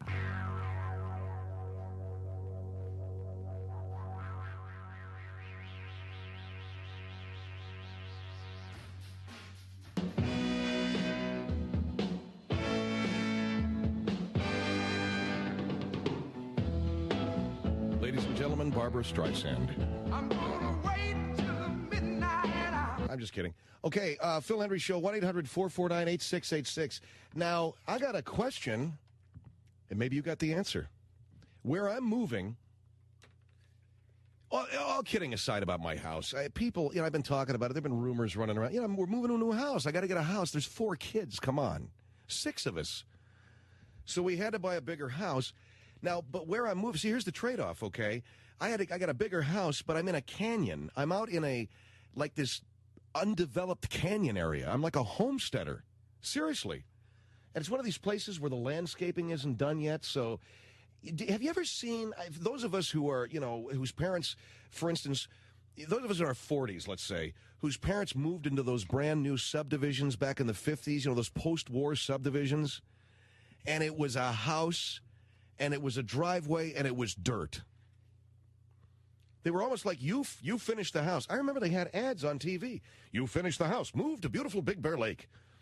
Big Bear, they were selling A-frame cabins. You finished it. You can live at beautiful Big Bear Lake. All you have to do is buy this piece of crap and then put the rug in, okay? I don't know what you want. Go ahead. Yes, you can live at the beautiful lake, the beautiful shimmering lake. Buy that and finish it. That's essentially what they were saying. And you put 5 G's on this thing, maybe 10 G's. You bought the frame, man. You bought the A-frame, and you had to go in there. You had to finish the plumbing. You had to finish the electrical. You had to finish the carpeting and all that crap. You had to lay in the drywall because all it was inside was pretty much the frame. So they framed it for you. So I ain't living anything that bad, but I am living like this canyon. So here's the latest word that I got. Guess what? There's no cable service. I don't mind telling you, I spent a nice piece of change for this house, and I get no cable? There's no cable. So that means that I have to get some kind of DirecTV satellite stuff, okay? Huh? Oh, yeah, I'm going to get a dish. But here's what I'm going to ask you. I'll ask you, Craig, ask you, Mike, and anybody who wants to lend me a hand on this, man, I'd love to know, because maybe a friend of yours can make some money on this thing. I don't know. But what I want to do is I want some kind of a telecommunications expert, okay? I want a guy to come in and take a look and say, okay, here's what you need. You need 2 television sets, 3 television sets. You need 3 boxes. And then I want to put in, like a sound system. Like maybe I want to put a sound system in the bedroom. And then I want to put one downstairs in like where the family room is. And I want to have all the boxes and all the crap. And I want it wired right. And I don't want it to break. And I want a guy that I know, love, and trust doing it for me. And I want him to work for free. Okay, who's right? Where are the takers? Come on. No, I mean, I'll pay. Now, my friend Tom, whose last name I will not mention because then he'd get all kinds of work. And what would that do? Then he wouldn't see his wife and kids. Yeah, he could work for free for me anyway. So what is he? No, he's a great guy. He's the kind of guy, I've called him up to add the memory to my computer. I've called him up to help me get the soundboard replaced to my computer, crap like that. I suppose I could get a guy like that. You do that kind of crap? You don't do that? Seriously, Craig, you can't do that, man? So in other words, you couldn't wire me up a sound system? Oh, the sound system, yeah, but not the computer. You could do in other words, if I bought the components, and maybe you help me shop for the components, you could bring the components to my house. You could set them up in my room, in my bedroom, in my family room. Could you mount speakers, things like that? You did a club? Can you actually run the wires and make it look decent and crap? Oh, cool, you're hired, man. Forget it. We don't need any phone calls. I'm kidding. But imagine that. Now, they say that America, I don't know when I lived in Miami, Dade County had 48% what they called penetration, meaning 48% of the households in Dade County, Miami, had cable. That meant that 52% had no cable. Now, I can't imagine that. I don't know what that's about. Maybe those guys had the dishes, but I think not. I think a lot of these were older homes and maybe populated with older folks, and they're like, what do I want from cable? I want to put the rabbit ears up. I want to watch Channel 9. I want to have that fuzzy crap with the UHF in between, and just what we used to do as kids. Click around, you get the fuzzy crap, and here's the Channel 9 or Channel 5 or whatever the channel it is that you got. There was a time when towns only had like 3 working channels. I remember when San Diego had 3 TV channels. San Diego had Channel 10, they had Channel 8, and they had Channel 6. And that was it. And I remember as a kid feeling sorry for people in San Diego. I used to say, my dad almost got a job in San Diego, and I begged him, please, Daddy, I don't want to move to San Diego. I did. I begged my old man, please don't take the job in San Diego. They only got 3 TV stations. Because in L.A. growing up, we had Channel 2, 4, 5, 7, 9, 11, and 13. Those were the over-the-air channels. We had Channel, and I can even remember the call letters. You want to know what a freaking loser I am. Channel 2 was KNXT. Channel 4 was KRCA, because it was owned by RCA. Channel 5 was KTLA, Channel 7 KBC, Channel 9 was KHJ-TV. Was that Channel 9? Channel 11 was KTTV. And Channel 13 was KCOP, owned by Chris Kraft. And it was crappy then, it still is now. God, you know how long Channel 13 has been struggling to put something on the air that somebody wants to watch? They used to do really cool things like uncut movies. I used to watch Channel 13 when they'd lay out Deer Hunter, and they wouldn't cut anything out of it. It was fantastic. They would put Deer Hunter on there, and they'd say, and now this evening, Deer Hunter, there's no edits, there's nothing cut out of this movie. Please keep your kids away from the TV set. It was great. Why don't they do that anymore? Remember when Spielberg came on, and ABC did the Spielberg presentation of Schindler's List, and he came on, he said, okay, here's the deal. There's a movie we're about to show you. It has a lot of graphic violence. There is a lot of, what is this that you wrote to me, Mike? When we first got cable, MTV was a pay channel, and we begged my dad to get it, but he didn't until it was part of a package. What a cheap creep your old man is. No kidding. It was a pay channel? MTV was never a pay channel, man. It was part of whether cable systems carried MTV or not. That was it. Oh, right at the very beginning? Dude, I've had cable since 1979. I mean, how early is it? Right at the beginning, you had to buy a certain package. Oh, really? Okay, you had to get Anyway, so where was I with this crap I was talking about? I forget. It wasn't very interesting anyway. Huh? Chris Kraft, Channel 13? I don't know. Screw it. Schindler's List. Anyway, so they had this stuff uncut, and they showed it. Well, nobody wants to do that anymore because, God, that means that people are actually going to watch. The only way that commercial television is going to survive is to put really quality stuff on there that is uncensored, unedited, uncut. Lay it out there, all right? And, you know, the NYPD Blue, it's interesting, okay? That's fine. But how about if we see some really cool movies? You know, and they said S on what TV show was it? I forget. Okay, so that's a once-in-a-lifetime shot. It was on Chicago Hope. So you get a little bit of press about that, and you try to draw viewers. Well, the only way people are going to really feel that television is as sophisticated, as entertaining as films is if they start showing this stuff unedited, uncut, the way they do in the movie theater, man. Why would I possibly? What was on TV the other day, man? I really wanted to watch it. But it was on TBS, and I said, God. It was like Raging Bull. I go, God, this is great. Raging Bull. And I looked, and it was TBS. And I just knew it was going to suck on wheels. What's the point? Suck on wheels. Well, anyway, I knew it was going to be bad. So why would I want to do that?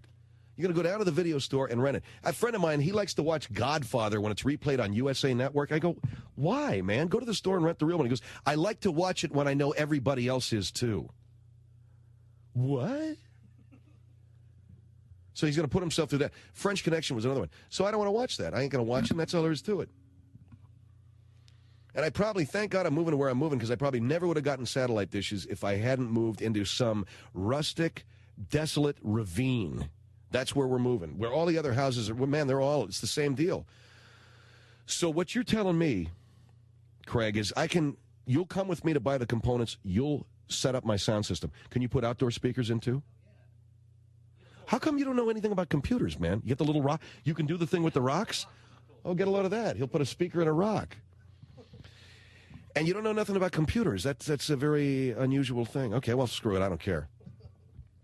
Now all I got to do is get the guy from the TV to come down and do the TV right, because I don't want to get screwed with the dish.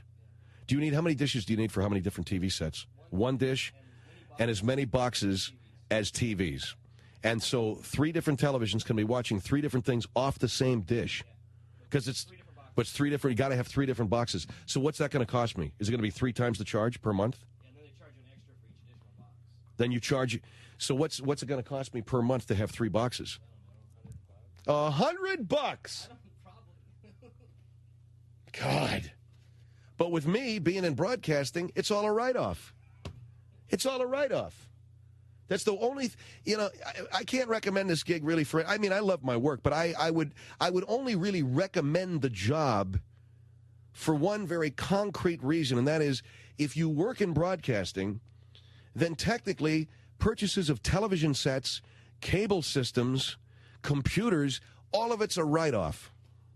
Because it's what I do for a living, and I got to have a TV set, and I got to have a sound system, I got to have radios. All that crap gets written off. And then my wife said, well, how about the trip to Mexico? I said, what are you talking about? Well, we can do that. I said, no, we're not. Oh, come on. I said, well, whoa, baby. Whoa, baby. Well, no, we can go to Mexico, and let's pretend like it's a business trip. I'm going down. I'm going to be sucking tequila in a place that doesn't have electricity. How's that a business trip? You're going down for a business conference. A business conference? I'm going down so far in that country, man. I'm going through Army checkpoints. What business conference am I going to? I swear to God, with this place that we dig in Mexico, we go to this place, I got to go through 2 Army checkpoints to get to it. The Mexican Army has set up on the highway, this joint that we go to that we love so much, I got to go through 2 Mexican Army checkpoints with 2 guys with machine guns and sandbags. And there we are in the hotel van or whatever the hell it is, and there's these dude, the Mexican Army. These cats may be there to protect me, but I don't know, man. They got to get some new hats. Get new Fidel hats or something. So, where are you going? Where does it look like I'm going, Ace? Got any money? Okay, here's $50. Is that enough? Can you spread that around to that 10 of you guys? Phil Hendrie Show, 1-800-449-8686.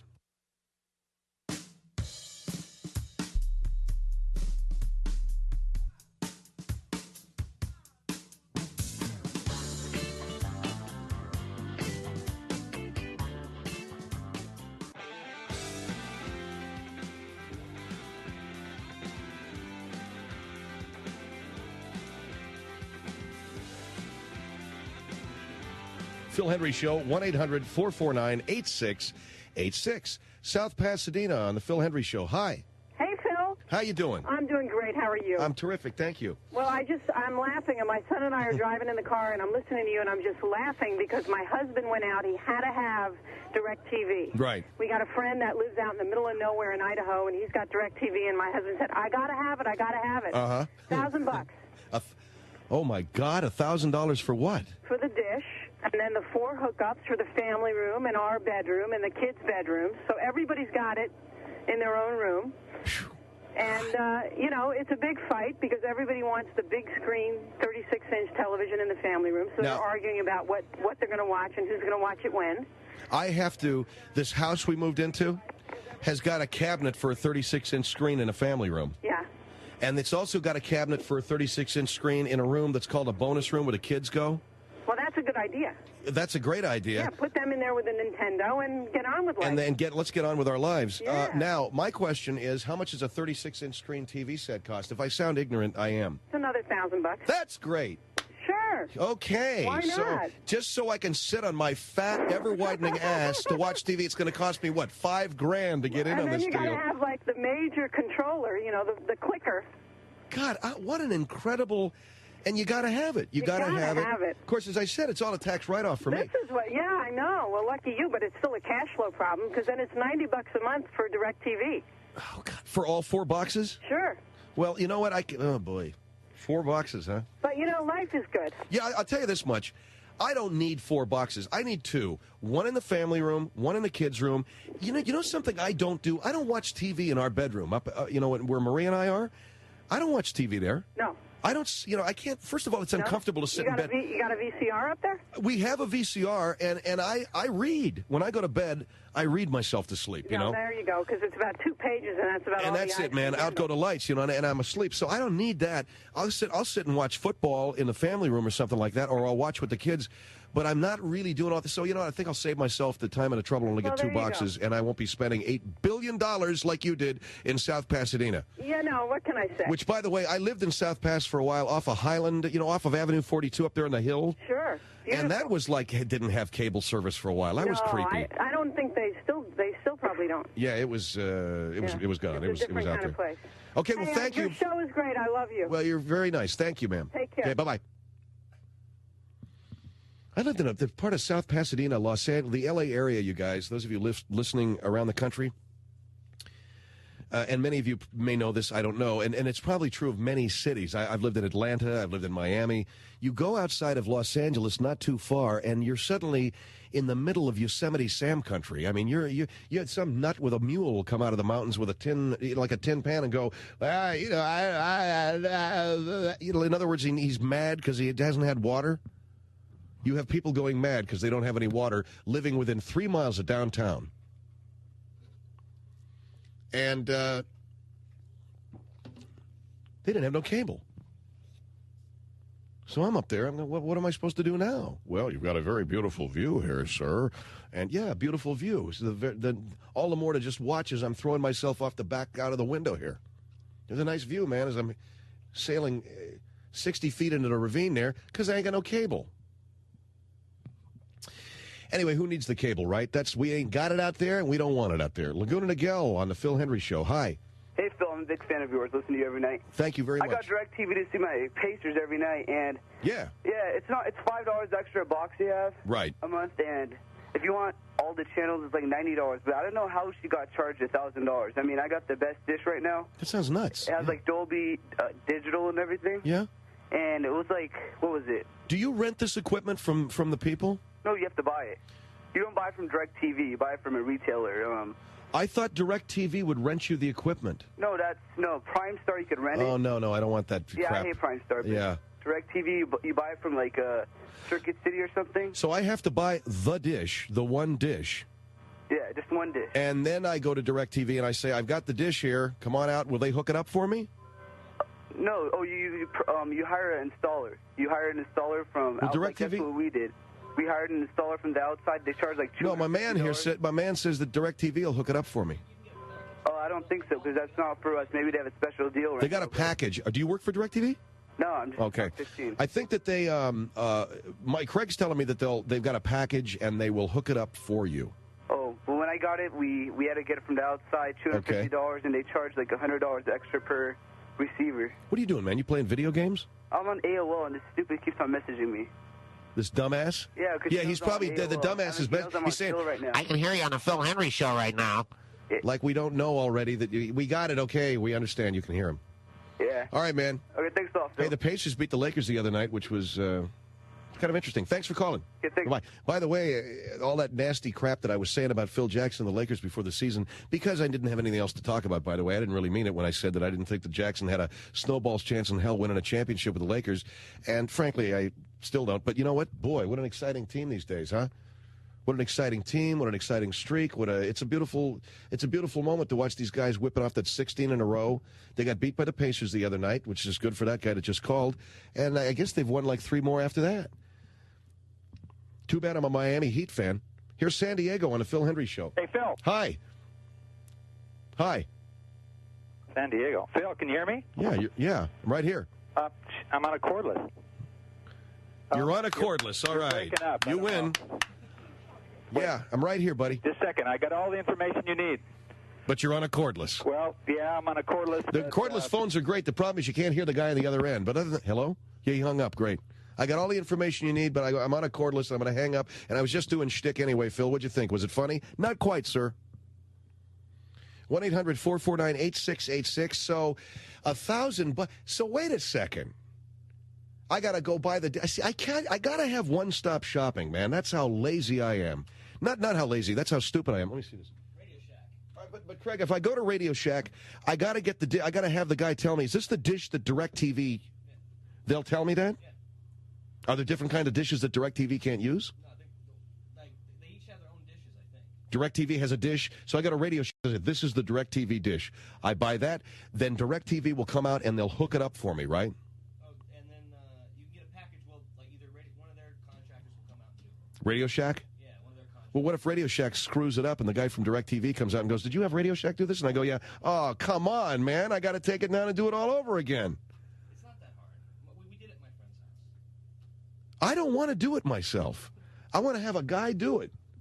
And I want to have the guy do it so that when the guy from DirecTV comes out, he'll go, beautiful job. Who did it? Radio Shack? I knew it. I don't want the guy coming out and going, do you have Radio Shack do this? Yeah, Jesus, it's the... And the guy pulls a gun out of his little knapsack and blows his brains out. That's how bad the job was. That's what I don't want. Hi, I'm Phil Hendrie.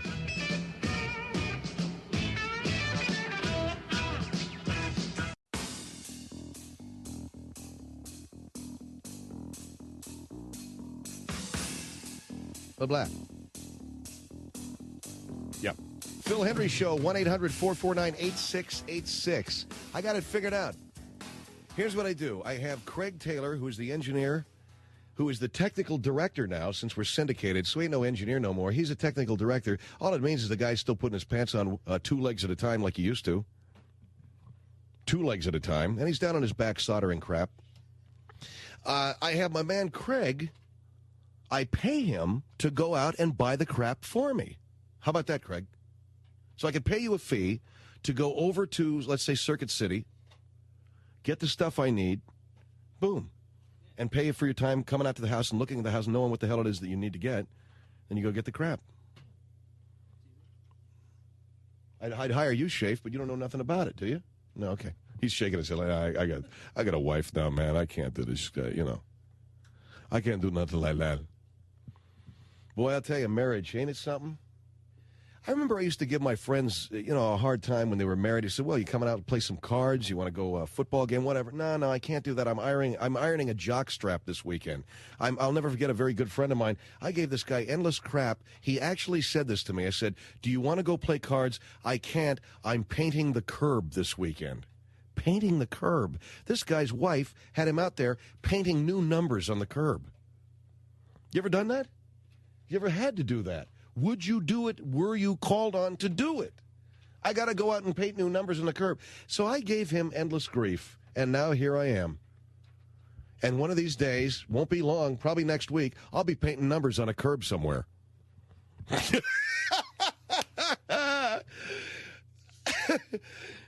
I'm going to go out and paint numbers on the curb so the mailman knows where to drop my mail.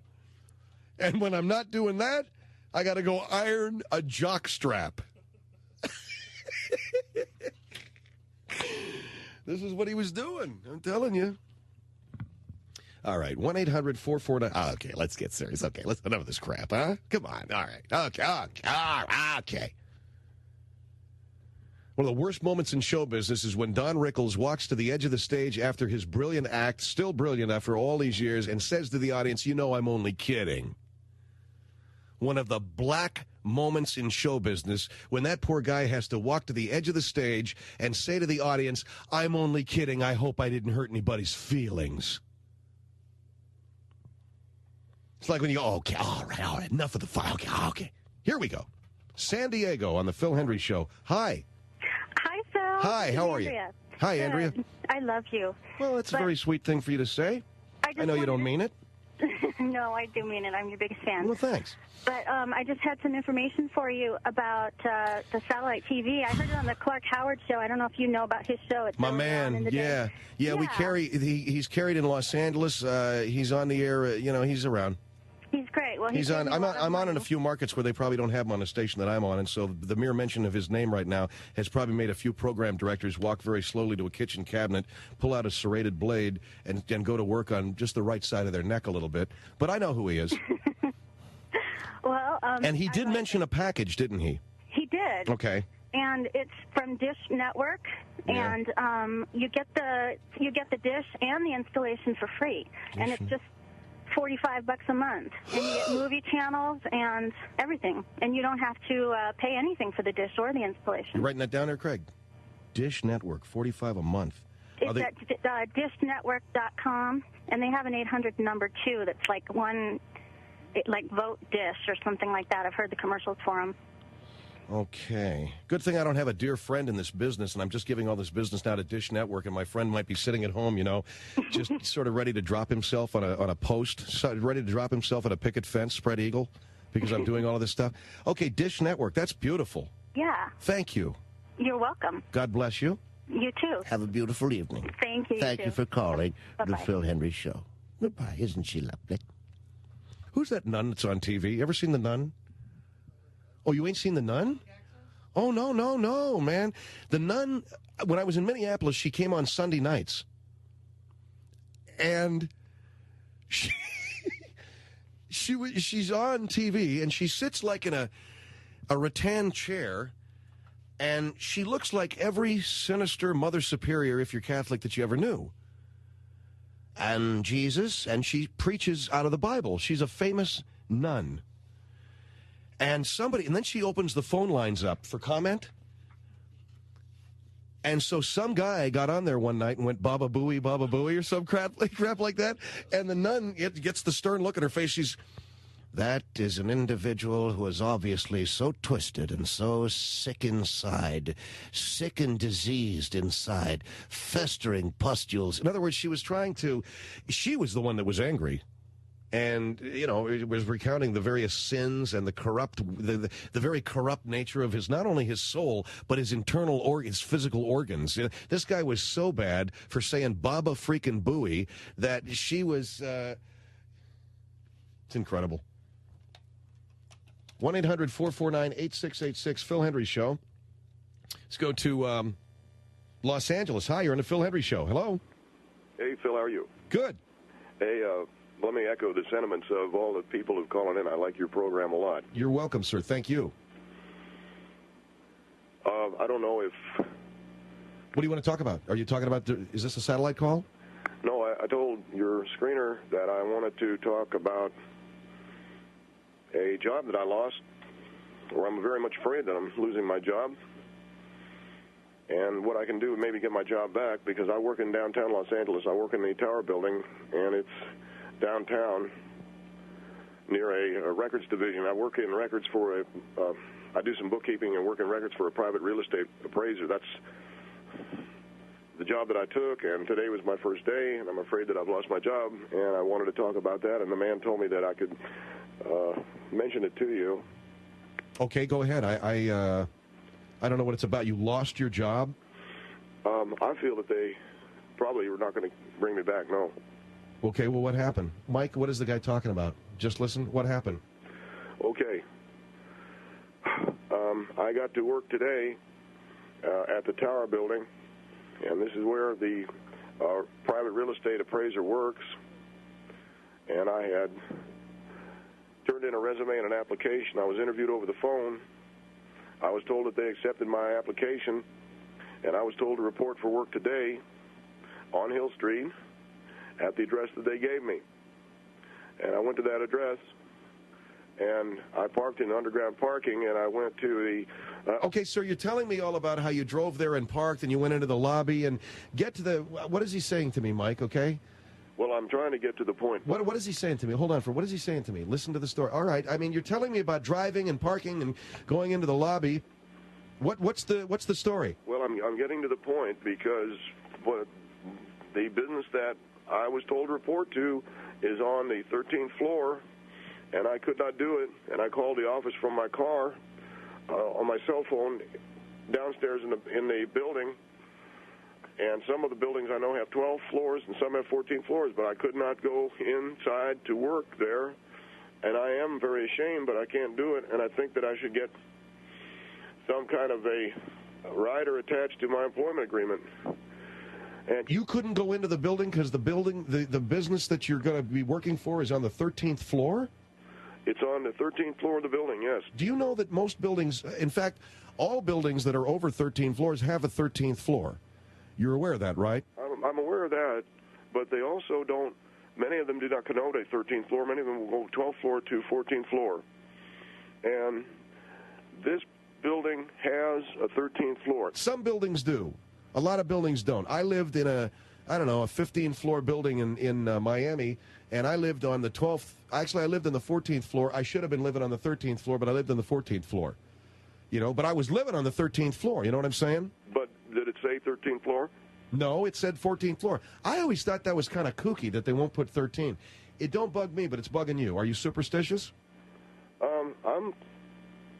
I'm worried because I feel they should attach a rider to my employment agreement and personal services contract that should anything happen to me that they take care of my family, because I suppose I have a phobia, but I do collect the veterans, or I was collecting some veterans pension from the Gulf War, and I haven't been able to collect it for a while, but I was in the Gulf War, and just before we got shipped out, I was in a bar in San Diego. All right, you're going to have to hold on, sir, because I can't hear the whole story. I got to take a break. This guy tell you his story? He can't go to work in the he's afraid. He's got like a, what do they call that? That's trichtophobia or something? Or you're afraid of 13? 1-800-449-8686. 1-800-449-8686. The Phil Hendrie Show.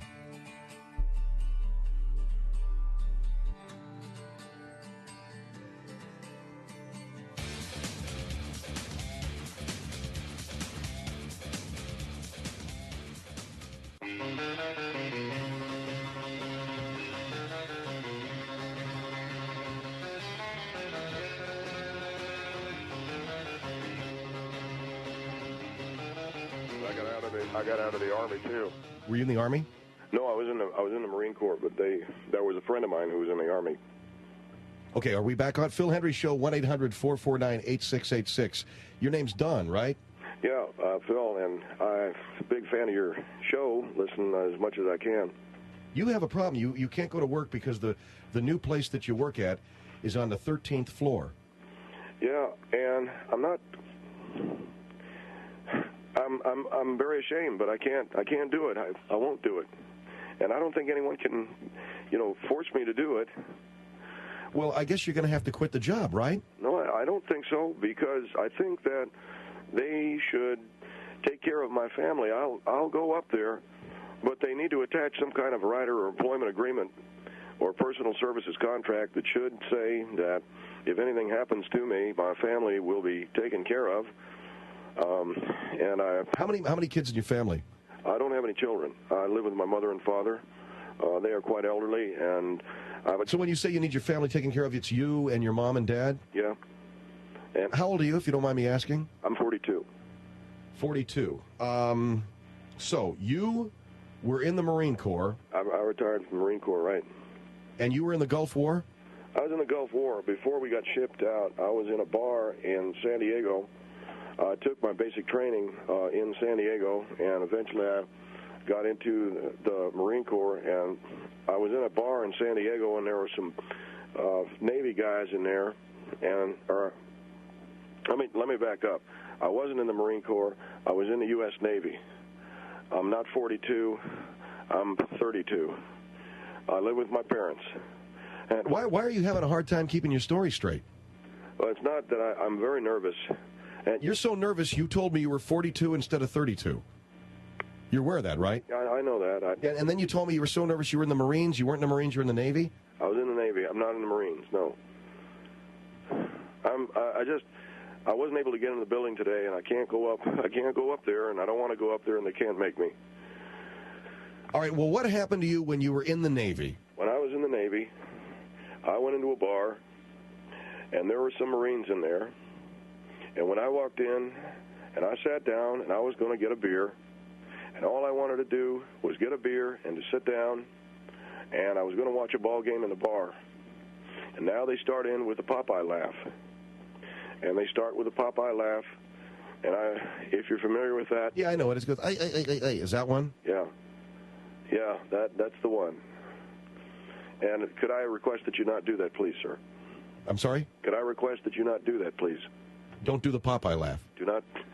No. Okay, so.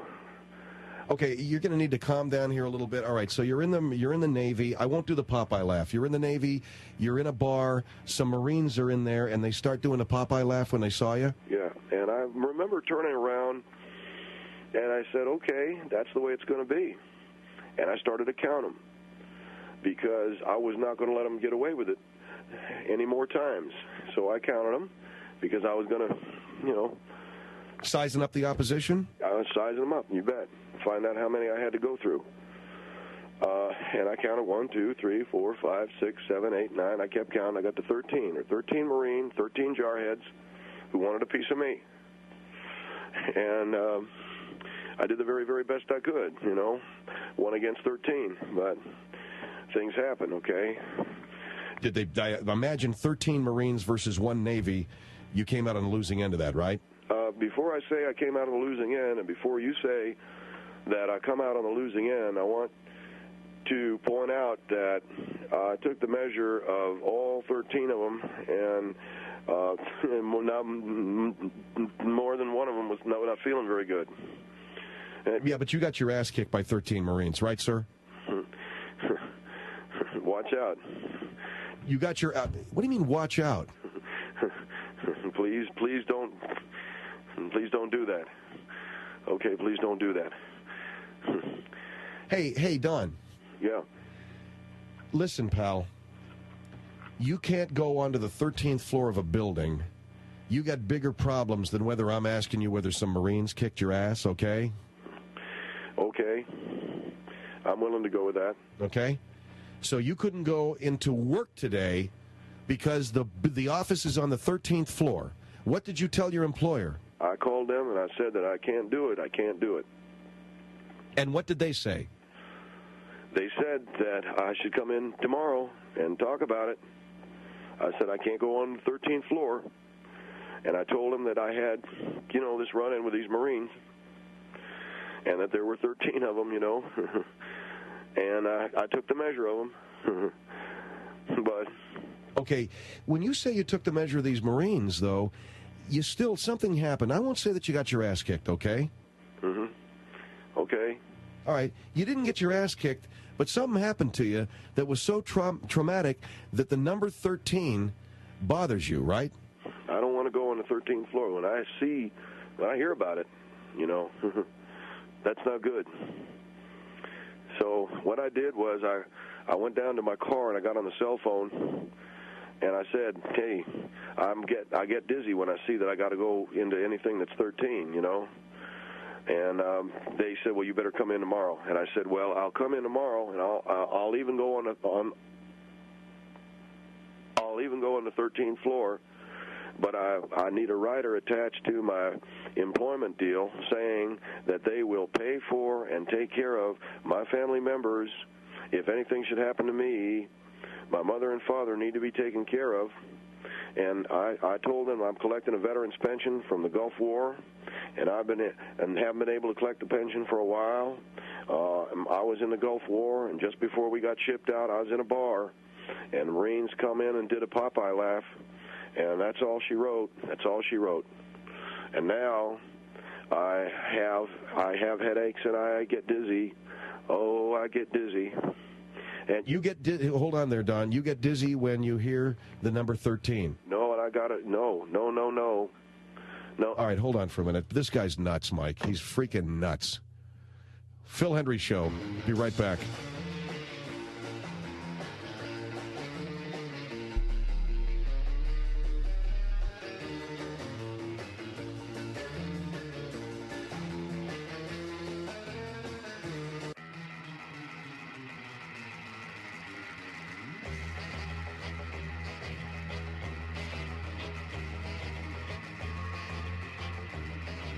Phil Hendrie Show, 1-800-449-8686.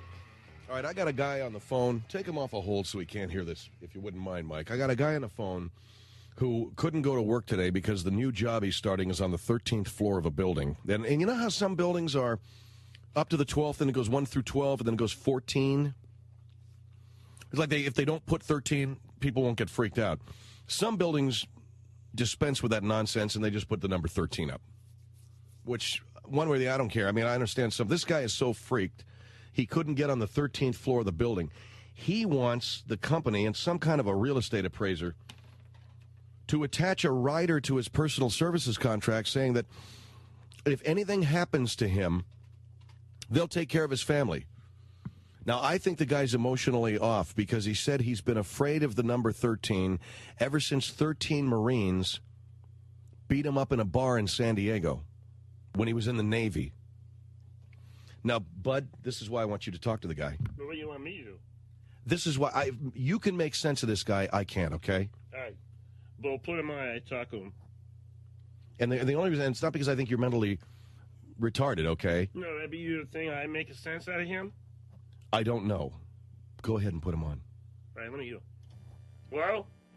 Yes, sir. Hi, my name's Bud Dickman, and you're this. It's a KFI. Yeah, my name's Don. How are you, Bud? Real good. What do you do? Well, I don't want to go to work. You know? Don't want to go to work? Neither do I. I don't want to work no day. Yeah. Well, I don't want to go to work because where I work's on the 13th floor. On a building?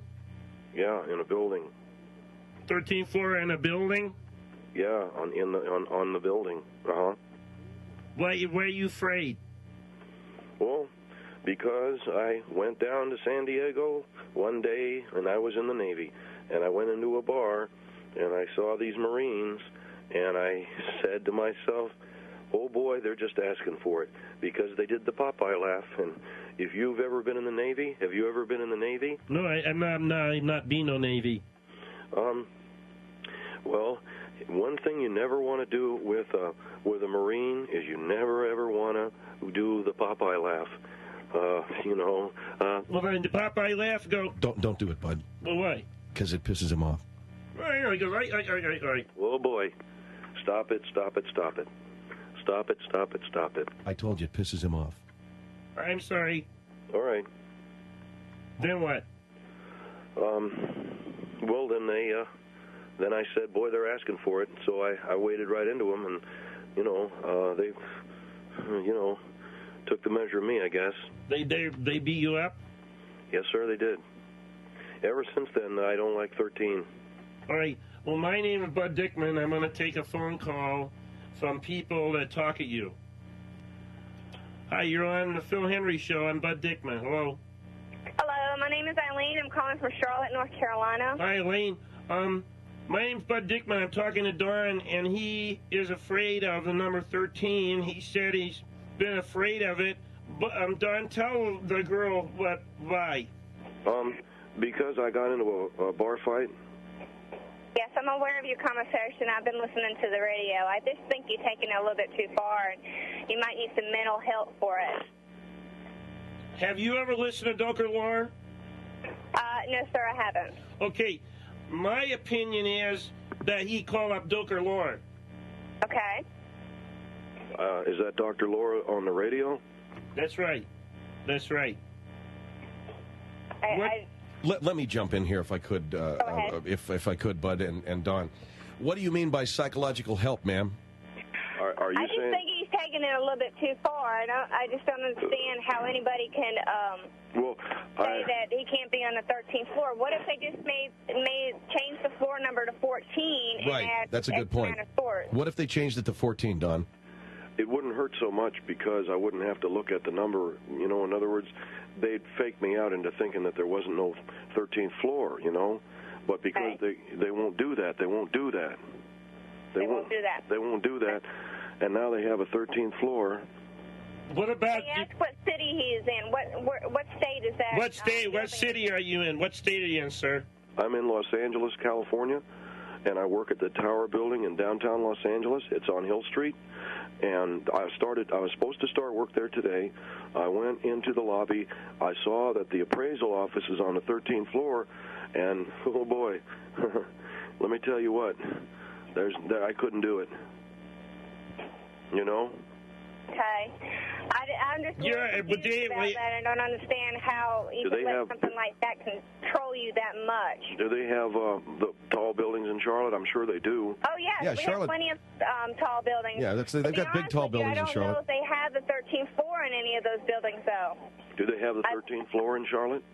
The lady just said she doesn't know whether they do or not. Whereabouts in Charlotte are you?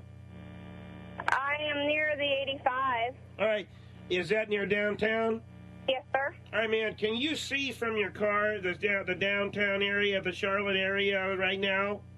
No, sir. I'm going towards home now. I left work. I live out in the country. I live about 40 miles from downtown Charlotte. They have in the country out there. No, they have no building, right?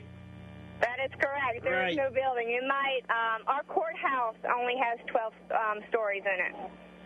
They have 12 stories where? She says her courthouse only has 12 stories. Yes, I live in Monroe, North Carolina. I want to ask Don a question on the 13th of the. Are you afraid of all numbers 13? Oh yeah. What about on the 13th of the month? I don't go out. You don't go out on the 13th? Even if it doesn't fall on a Friday. Does that make a difference? Well, you know, they try to fool you that way. But no, I don't go no place on the 13th. No, ma'am. I stay at home. I make sure I'm not hurt. My mother and father rely on me to bring home money, and I take care of them. I fought for this country in the Gulf War. I was on a veteran's pension, but 13 Marines beat the hell out of me. Excuse me, are they not old enough to draw Social Security? Well, I'm not aware of that. They'll have it before you and I will ever have it. I'm sorry? I said their parents should get Social Security if they're up in their ages. The lady's asking, are your parents, will they get a Social Security? I'm not aware of what that is. What is that? Do they not get any money from the government? Oh, no, I did get a veteran's pension. And no, the lady's asking, your parents, are they retired? Hello, sir? Uh-huh. Are your parents, are they retired?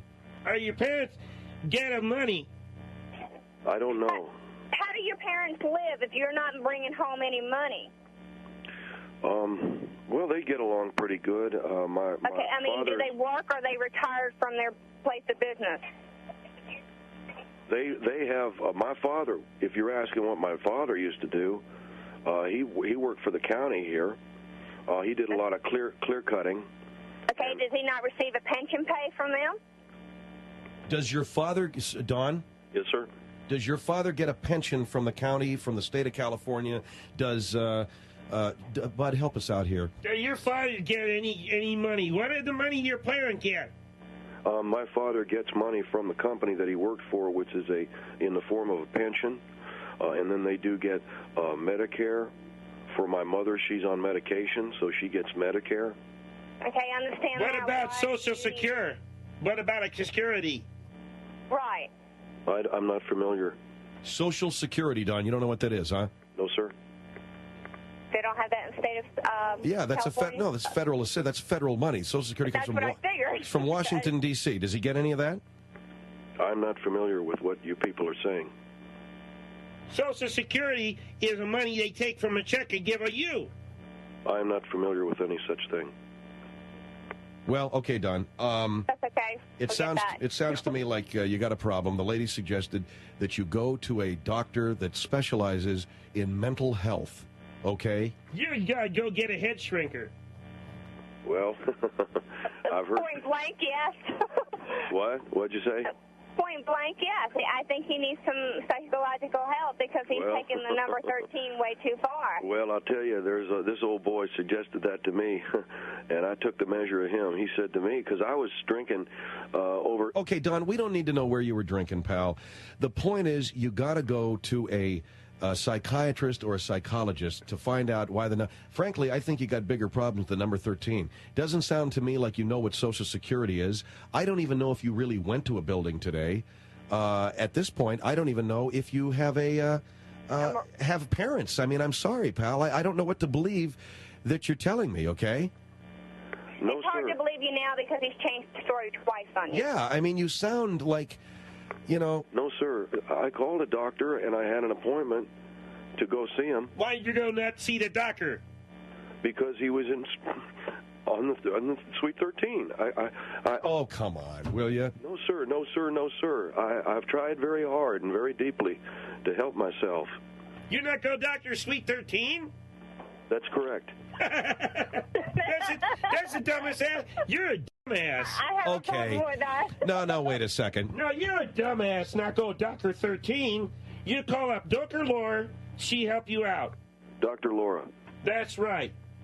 Where do I reach her? She's on the radio, man. In Los Angeles, she's on KFI. Where is she on in Charlotte, ma'am? Hello? Want her to get somebody to hang up, man. Mention what time is Dr. Laura on. The lady just cleared out there. What are you saying? I wanted to ask the lady. Okay, she's on here in L.A. between noon and 3, Monday through Friday, okay? Is she on at 1 p.m.? Yes. If she's on between noon and 3, she'd be on at 1 p.m. Well, now you got a problem. Why? Why? Because that's the 13th hour of the day. Now you got yourself another problem, see? The minute a door opens, another one closes, see? Now you got yourself another problem. And okay, don't listen to her at 1 o'clock. What? Don't listen to her at 1 o'clock. So I can listen to her at 12, and then again when? At 2. So you'll just miss 1 hour of her show. You'll miss the 13th hour. But she's on at 1. She's on from noon to 3. Does that include 1 o'clock? Okay, thanks a lot, pal. Okay, What the hell you do? I hung up on the jackass because he's too stupid and he's too retarded. What you do? You get him in and help him in. Get out of here, okay? We gotta go Dr. Lore. He's gonna listen to Dr. Lore when he tunes her in. Dr. Lore. If he hurts himself, it's your fault. Yeah, good, bud. You mentally retarded guys stick together, okay? Go call a guy up on a back line and buy him a beer, all right? You'll be sorry. Yeah. Only thing I'm sorry about, man, is that I ever let you on the air tonight. Better call up Doker Lore. It's the Phil Hendrie Show, 1-800-449-8686.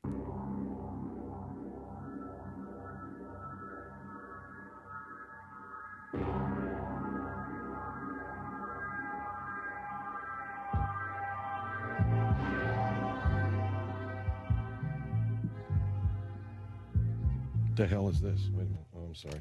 Bad card. That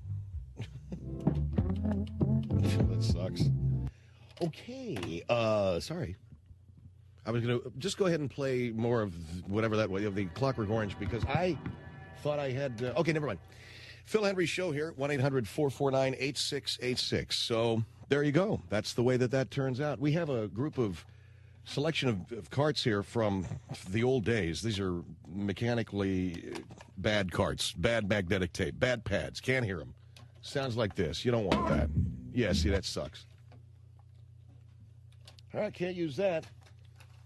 Reminder, you can go to the Phil Hendrie Show website, philhendrieshow.com, and pick up the best of the Phil Hendrie Show CD. When are we going out, man? What, are we still working on that?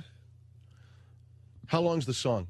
4:47. Okay, so that means 53, 40, and then minus 47, 52, 53. 52, 53 is when we're leaving. Anyway, go to philhendrieshow.com. See how I worked that out in my head? You guys have been working on it for 6 freaking minutes now? We got a 4-minute and 47-second song. We have to be out at 57:40, so that would be 53:40 minus 47 is 52:53. And I was lousy in math. You know, we had a pretty good show in the last 3 minutes now. Everything's just turning into poo soup. The last 3 minutes of this show, almost like a really great meal coming out the other end runny. That's what's happened to this last 3 minutes of our show. A terrific meal, a feast, if you will, Mike. A marvelous feast of, I would dare say, radio comedy and clear points illuminating the interior landscape. And after that wonderful feast, it's coming out the other end like soup. It's coming out the other end like rice pudding. Thanks a lot, man. Ooh. Anyway, PhilHenryShow.com has got that Best of the Phil Hendrie Show 99 CD. $71,000, I was informed today by my great friends at my friend's place. $71,000 in change we've made for my friend's place. We're excited. We hope you are too. Purchase the Best of the Phil Hendrie Show CD at PhilHenryShow.com. It's only $23.50. That's $20 for the CD and $3.50 shipping and handling.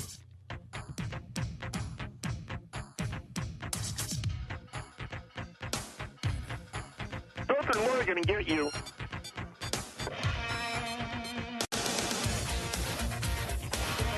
Mm-hmm. Now, for our next topic.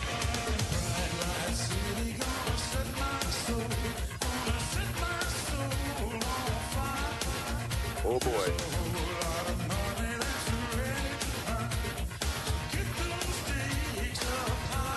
Oh, no.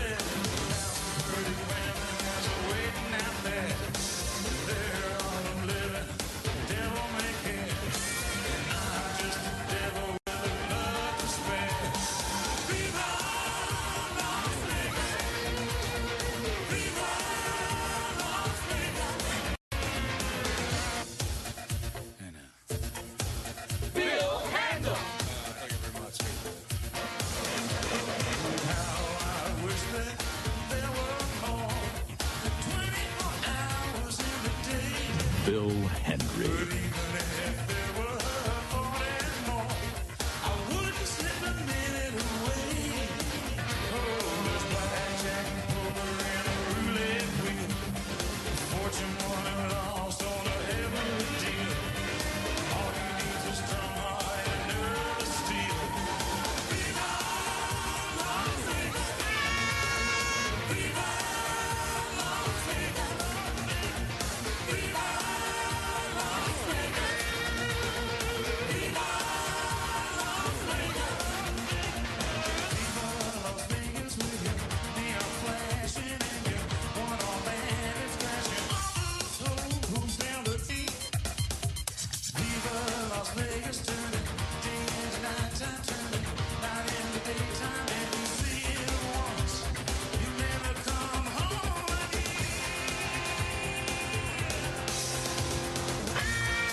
What are you going to do about it?